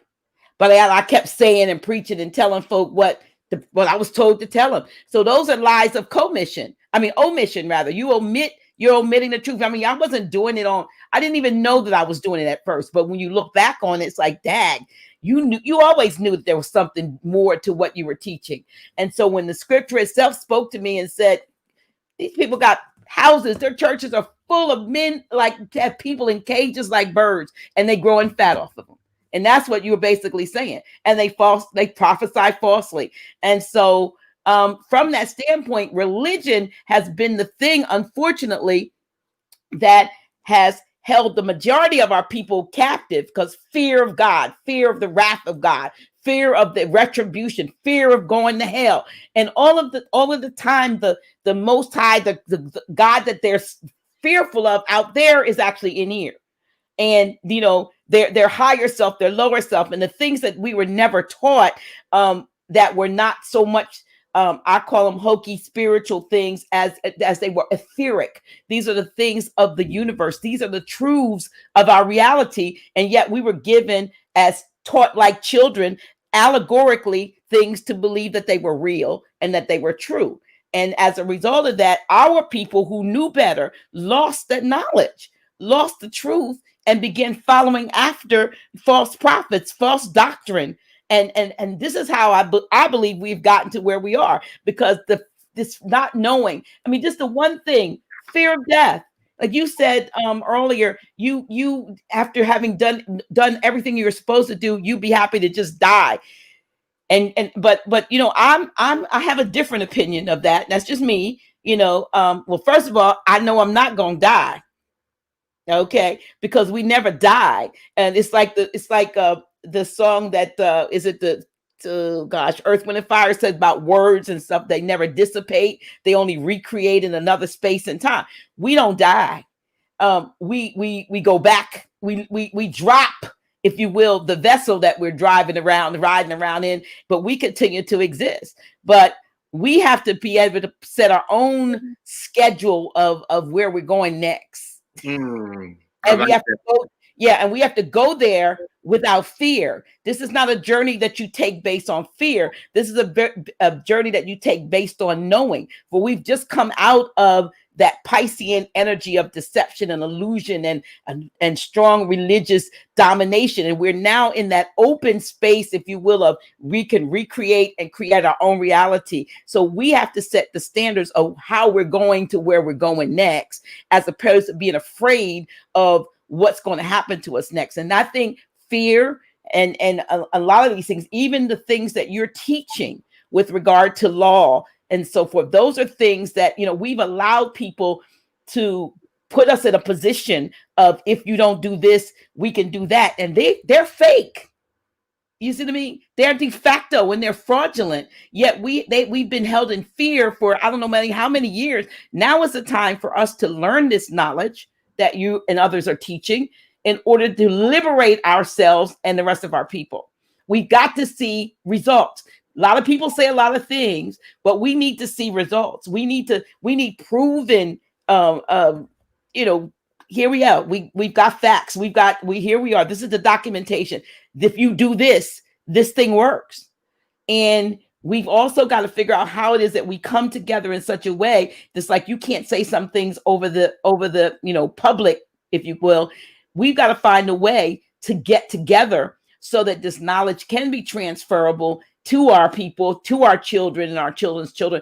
So how do you have you thought about how our children, our young people can be reached? Because right now they don't know what's happening with what we've been going through over the last 12 months or so, almost 12 months. It has turned everybody's world topsy-turvy. I personally don't believe school as we've known it is going to ever be the same. I don't think they need us the way they did before. So education is not what we needed anyway. Taj always says that we need erudite training. How are we going to get that erudite training to our young people and to the rest of our people? That's the greatest question in the history of the world. And it's the easiest answer. But Dr. Nyla, as you already know, people do not follow instructions. How do we get this to our children? Well, first of all, we have to read books and we have to learn what's in the books. Watch this. I love this. Changed my life. Be skilled in speech so that you will succeed. The tongue of a man or woman is his or her sword, and effective speech is stronger than all fighting. None can overcome the skillful. A wise person is a school for the nobles, and those who are aware of his or her knowledge do not attack him or her. No evil takes place when he or she is near. Truth comes to him or her in its ancestral form, shaped in the sayings of the ancestors. And last one, follow in the footsteps of your ancestors. Children, follow in the footsteps of your ancestors. For the mind is trained through knowledge. Behold means stop what you're doing and listen. Their words endure in books. Open and read them and follow their wise counsel. I'm going to say it again. Oh yeah, Dr. Nyla, I appreciate you letting me, doing what I do. Man, I did a show one day. I did a class and somebody was like, man, you be repeating stuff over and over again, man. You a pastor? And he don't even recognize that the Moors invented repetition is the mother of all knowledge. You see how ignorant our people are? I mean, I'm saying not our people. You see how ignorant people are? Do you know that the only way you are supposed to learn is to repeat it over and over and over and over and over and over and over and over again? But see, some people just do this for entertainment and want to listen to these shows that you put on and all these great people like you, Dr. Nyla. I know you for a fact because you're a high frequency alumnus. So I know where your heart and your mind is. You doing this because you really love people. You ain't doing this to try to become $500 million richer, which will be beautiful, but that's in your spiritual bank where you want your money. A lot of people don't know that teachers like us, we know we're gonna be crucified. We know it. That's why Dr. Nyla's shaking her head right now. She's like, dang, he admitted it. We know everybody we love talk behind our back and say we nerds and we think we know everything. But y'all don't even realize ain't no harm gonna happen to us because we got a duty and we got a mission and the all is in charge of it. So everybody who say I repeat stuff over and over and over and over and over and over again, I feel sorry for you over and over and over and over and over and over again. I'm going to do what my ancestors told me to do. Repetition is the mother and father of all knowledge. And if you want to look at what repetition means repeating things over and over again. Because if you look at the world today and you look at what so-called black people are going through, the reason why they're going through it is because they don't study and they don't follow repetition. Because if you will repeatedly read and repeatedly care about people and repeatedly love the fact that you are on this planet to uplift fallen humanity and nothing else, you wouldn't say goofy, trifling stuff like that. But you know what? That's what they always say about Grand Sheik, and people follow him, been following him for years, And he'll tell me, he said, Dr. Naila, he said, redundancy. Yes, I'm being redundant because they got to get it. And not only that, there's always somebody new that's listening. Everybody that's on is not the person that's been listening for the matter of fact, some of the folks that's been listening for the last 10, 15 years and haven't done anything, shame on them. If you should go take the knowledge that you've heard repetitively and teach somebody else. Give somebody else that knowledge, put it into action. So you got a lot of people that like to run around gathering knowledge. And if you gather a lot of information is not knowledge until it's applied, to wisdom. It doesn't become wisdom until you've applied it. If you just got if you got the zillions of books and you don't know what's in them, you can't tell somebody it's not. If you don't become the book, if you can't stand up and give at least a synopsis about what you've got, then there's no reason to have all of these thousands and thousands of books, around you. You get this information so that you can give it. I tell people it's the same thing about going to get gas. You don't fill up at the pump and idle till you're empty. You gas and go. So you get the knowledge and you go forth and you give it to somebody else. Then you can come back and get some more. Absolutely. If you're not giving it out, then there's no sense in you just filling yourself up with all, making yourself feel like you're somebody if you haven't done anything for anybody else with the knowledge that you've gained. Absolutely. I couldn't have said that no better. That was awesome. So, and you know what? I'm just happy that you agree with me on that. Because I do. Most definitely. I did a class, and they didn't talk about none of the stuff that I was dropping jewels, boom, like remedy after remedy. Man, you repeat, man, you got us repeating after you and everything. Yeah, because you need to get it in your fat head. That's why.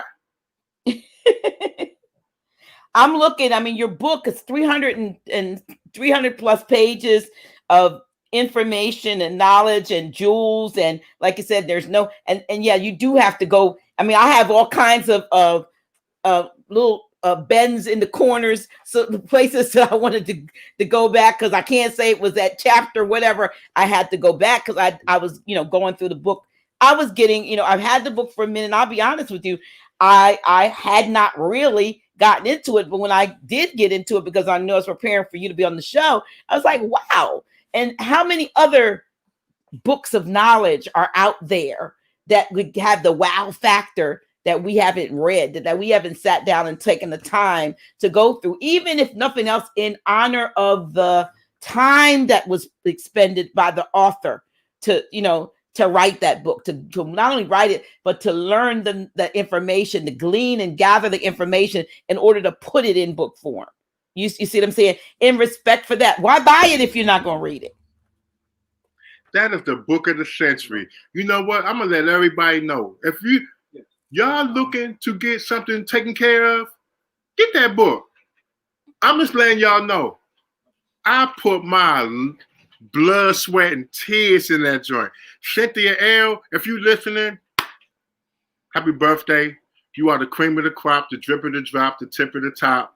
You made me do it. You believed in me. And do you know how it feels that Dr. like you're holding my book? Wow, I used to be a mailman. You know what I'm saying? Like I used to.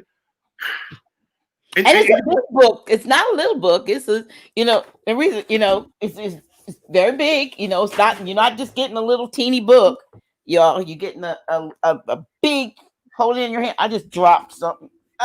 I'm just gonna hold my book up beside it so you can see the difference in the size of the books. And here's my book. So you got a lot. It's a big book. See how, just so you can see prospectively. So wow. I didn't know you wrote a book. I got to get your book. Yeah, just got some more copies in too. By the way, y'all, got 100. I have 99 copies left. Somebody did just order one, but nevertheless, yeah. So how can your book be obtained? Okay, the only way to buy my book is to go to www.buythisbooktoday.com. That going across the bottom of the it's right there. Yep, that's the only way, and you can order my book from there, and it will be It will be shipped from Houston, Texas, where our publishing company is, and it will get. And Cynthia will make sure you get a copy as soon as possible. So that's how you get it. www.buythisbooktoday.com. We have that's another thing too. We have our own publishing company. We're not on Amazon or nothing like that. This is a Moorish publishing company. Yeah, matter of fact, my next book, Cynthia and I, Cynthia's going to be publishing my next book. So yeah, so if those of you out there, like I said, you're authors and authors to be, you might want to consider contacting Cynthia Martinell. And again, happy solar return to my sister. I want to see if there are any questions that maybe towards the end. I know someone had, I think Sam Banjo had asked a question about something you must have said about Ronald Reagan making a law, and she wanted to know how could Reagan make a law when presidents can't make laws. So did he do was it an executive order or was it he did an executive order in 1983, Public Law 97-280, that the Bible is the word of God in the United States. And on all of the money in the United States, which is another jewel, it says what? In God we trust. So United States trust in God, and that God is that King James Version of that Bible. So when you read the King James Version of the Bible, that Noble Drew Ali told us not to throw away. Another thing, Moors, Noble Drew Ali said, if you ain't reading the Bible, are you really a Moor? Because the Moors wrote the Bible. I call the Bible the ancient Moorish text. That's what I call the Bible. Everybody who know me know I call the Bible the ancient Moorish text. And, on page 209, that's where you have the question. Issa, yes. Why do you repeat information in this book so often? I happen to open right up to that bold portion. Read it. Answer. I repeat because, as you can probably tell by now from reading this far, I'm trying to get you to think about the information in a repetitive light. When someone wants you to believe a lie, what do? They repeat it enough times that it becomes true. Just think about the situation we're in now as a nation of people. We have been bamboozled for hundreds of years on this continent, yet most so-called Black people will not wrap their minds around the lies and the misinformation about our plight. And it goes on. Well, it's the persuasive power of repeated falsehoods that are perceived as truthful, even when you have enough knowledge to contradict them. So my beloved Moors, I repeat and repeat and repeat in hopes that most of this life-changing information will stick in your subconscious. I know it's cynical and manipulative strategy, but it works. Psychological studies have consistently shown that oft-repeated statements are more likely to be perceived as true, regardless of their actual veracity. Even though the information in this book is true to the best of my knowledge, the strategy will still works. However, still this illusionary truth effect was first noted in the late 1970s. It has been it has been first noted in the late 1970s. It has been widely assumed that this ploy is effective only on people unfamiliar with the issue in question. Knowledge of the subject matter will lead people to dismiss the lie and distrust the liar, one might assume, but a newly published study reports that's not necessarily true. Even those of us with a solid grasp of the issue at hand are susceptible to this sort of misinformation. Have you ever had a friend that refused to look at factual information but stay in their feelings or beliefs? And it goes on, but you address that on page 209 of this book. And I say the same thing over and over again too, because if it's true. One thing liars normally can't do is stick with they can't be consistent. You can tell about a liar by his or her inconsistency. And so we say what we say because it remains true. It remains true whether you believe it or not. And if it's not true for you, it's a truth. At least it's true for the one that's over and over conveying it. So, but I appreciate this, and I have to have you back on, Brother Issa, because I know you have a lot more to share. We did more of a high. We didn't really get into your book, and I'm hoping that I'm still running this at the bottom, that people will reach out, go to buythisbooktoday.com to purchase this particular book. And hopefully you will come back and we can get a little bit more into the actual, some of what you have in it, because it is chock full of information. Like I said, I have about 30 pages, like dog-eared, that I have. Like, I gotta read that. I gotta read that. Matter of fact, there was something I saw popped up. Said, did you know? Is it Reagan or who? One of the presidents has an address that was 666. Who was that? Ronald Reagan. See, you got to get the book. Hey, y'all, I'm going to tell you why you got to get this book. Everybody who is in the consciousness community, you got questions. Guess what? It's all in that book. I double dare you not to buy my book. Here's a whole bunch of stuff about the IRS. Oh, you really want to read that. Remedies. Tax remedy. All about taxes, yeah. Do you know that Donald Duck created taxes? We'll talk about that later, though. Donald, the cartoon duck. Donald Duck. He created what? What Donald is he? Right. What did Donald Duck do? Acting up like, yeah, you're quacking me up. I like that. Yep, Donald Duck created. Donald Duck is the inventor of taxes. Wow. Okay, and it's probably in here. It's funny though. Last thing I'm going to say, because we're at 2 hours, but we can go over a little bit. I happen to look up the United States as a corporation, and it's incorporated here in Delaware. They have all these different straws, but the United States of America incorporated in Delaware, I believe it's in April 1989, as a nonprofit religious corporation in Delaware. I pulled up the incorporation on the state website. 28 USC 3002 parentheses 15 lowercase a. Okay. I said, so they use ecclesiastical so-called law when they're doing what they're doing. And I know my friend, the Moors. Right. So I know my friend Anton Maddoxell talks about, so if what we have to do is deal with them ecclesiastically likewise. You have to be ecclesiastic in your approach to writs and so forth, for what you said. And he sent me the thing where they did declare the Bible as it was like the year of the Bible. They did, the Congress or something did it. I'm like, what? Yeah, 1983. Okay. Yeah. Yeah. So much that we have yet to learn. But listen, I have the distinct ability to talk to you offline afterwards and get some more knowledge. But you guys are going to have to come back the next time, and really, we're going to get into some of what's in the book. But not all. By that time, we're going to give you enough time to get the book, because we're not going to read this whole book to you so you think you don't need it. We want you to get this book. So, like I said, there's no way in the world we could go through all 300 plus pages. But I will say to you, as an avid book buyer and sometimes reader of them, don't get to read all of them, but I go through them, that this is a book that you want in your library. You want this in your library. Last words go to you, my brother. Last words go to me.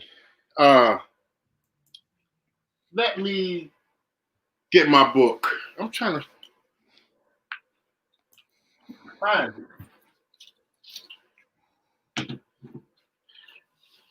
No, I can't find my book. That's okay.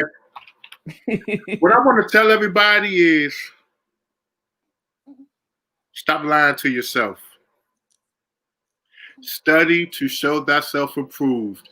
If you don't, you will expose yourself.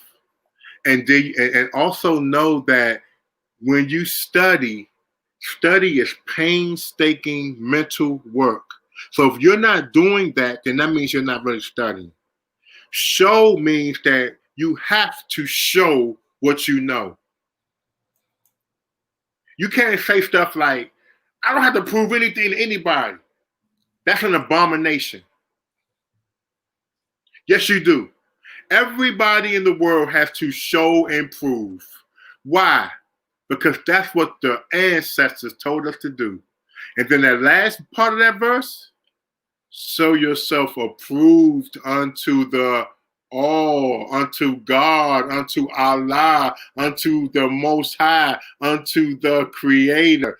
You gotta say to you, you gotta do it in a point where you feel and know that your Creator saying, yo, I approve of that joint right there. If you're not studying, God gonna say, I see you next lifetime. You might come back as a pig or anteater or something like that.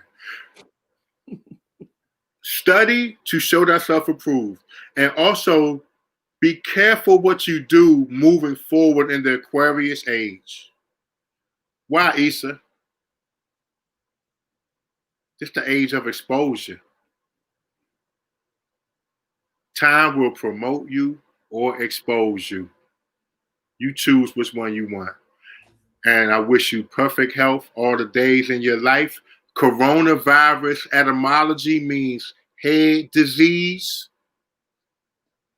And coronavirus means head disease or head poison.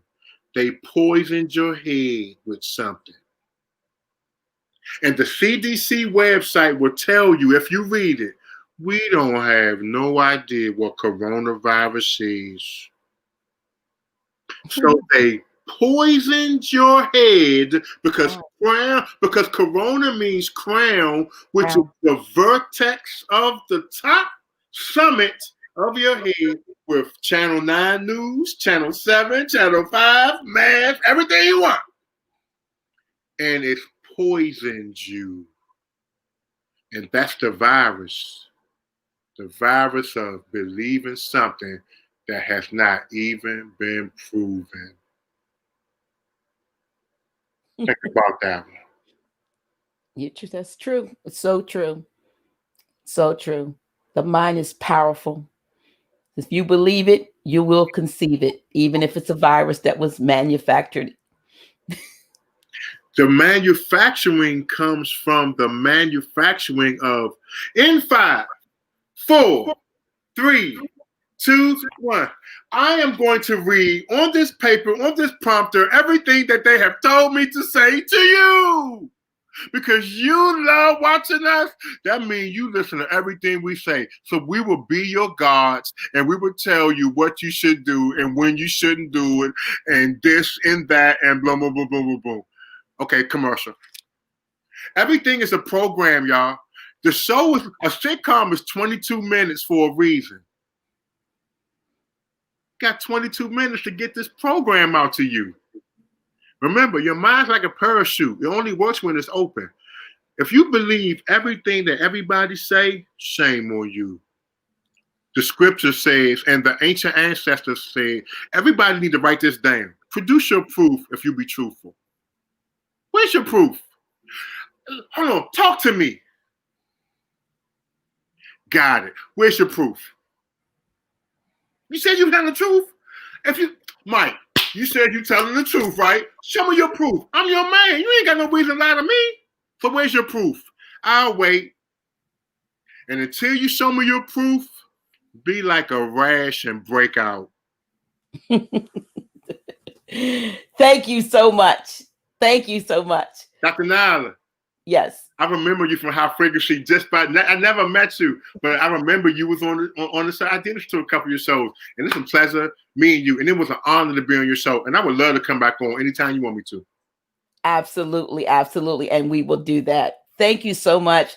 Thank you to my kinfolk, got regular kinfolk, my new kinfolk. If you're on this live and you've never registered or what is it called, subscribe to my channel, please subscribe to House of Reawakening Minds. We always have something and someone for you, even if it's only me, but we're always going to try to bring you some information. Tonight was very powerful. Brother Issa has a wealth of knowledge. His number, I've left it up here. Do not call the brother. Be obedient and text him at this number, 240-644-5416, if you have something that you would need his help with, or even if you want to, I don't know if you're doing classes or whatever. He even talked about training. And so one more thing, Dr. Na. Sure. May I? Okay, I didn't mean it, bro. No, go ahead. I want to give a shout out to Ali, because Ali's the one who introduced me to you.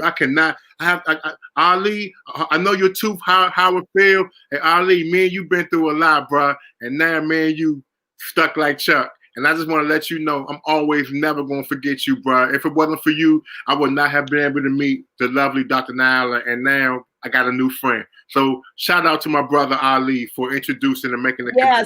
And I look forward to having even Brother Ali brought. For those of you who don't know, Brother Ali has the classes down in the DC area. Ali has classes in Everlasting Life. And he's at you can email him at Ali Productions LLC at yahoo.com. He told me to give, and Ali's also the manager of the Peacemaker Band. So, we close. I see him all the time. So that's why I wanted to make sure Ali got it. Ali, sending you some positive energy. I'm gonna get with you so I can get your scan so we can help work on that tooth. The issue he's dealing with his tooth. But thank you, because I know his intention was to be over there with you. But the Most High had a way of working it out, and we are grateful that we were able to have the show. And I think it's been phenomenal. I think a lot of information has come out. I love your humor and your candor, and I'm pretty sure those who are watching it. So share this video, please share this, put this on your page. If you're listening from Facebook, share the link. If you're on YouTube, share the link to your Facebook page for YouTube, because let this go far and let everybody needs to have this book in their repertoire. And as you see, some of the books that Brother Issa mentioned, I had this, somewhat or similar. This book though, really, when I got, and I have an old version, but when I got that Metaphysical Bible Dictionary, I realized that some of those big name preachers, and I'm not going to name them, they be on television, that sometimes they were probably, this almost looks like a Bible, this one. So I could imagine that some of those big name preachers that were using some of these deep explanations for something that they were just getting out of air, they were reading from a Metaphysical Bible Dictionary. And that's where their debt was coming from. I was like, I'll be darned. Here I am laboring to get messages, every week. And they getting in this Metaphysical Bible Dictionary and getting this deep revelatory knowledge, which was meta. But yes, you can get it too. And it'll open up your mind to the fact that the metaphysical portion of it is really what it's all about. We're getting, when you get those sermons and so forth, we are getting the when I was a child version. But when you put away your childish things and you get into the mature knowledge, then you know how these things really work. So again, thank you so much. Thank you each and every one of you. Thank you for your love. Thank you for your support of House of Real Awakening Minds. We appreciate you.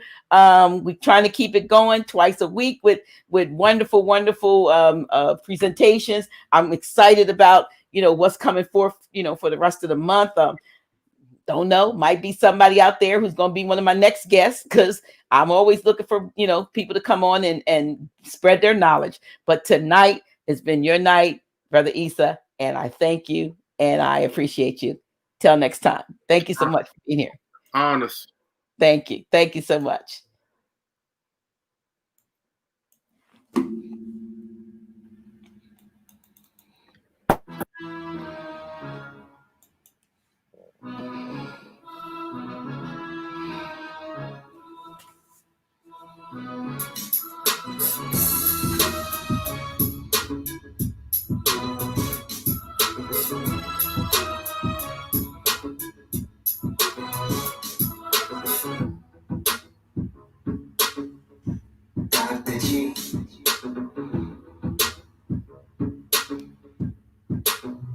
Really? Oh shit. Yeah, that's me. Dr. G.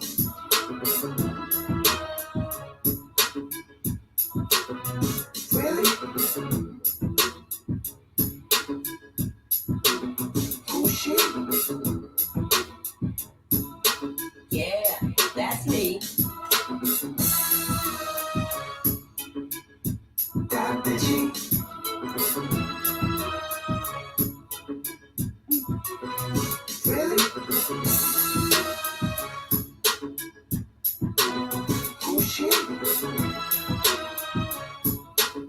Yeah, that's me.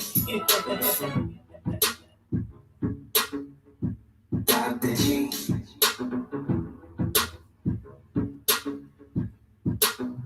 Really? Who's she? Yeah, that's me. Dr. G.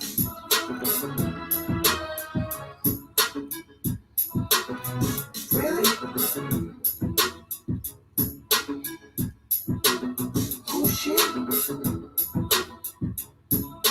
Yeah, that's me. Dr. G.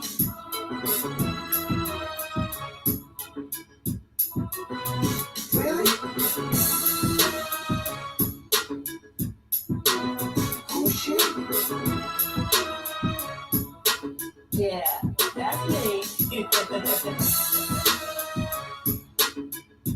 Dr. G.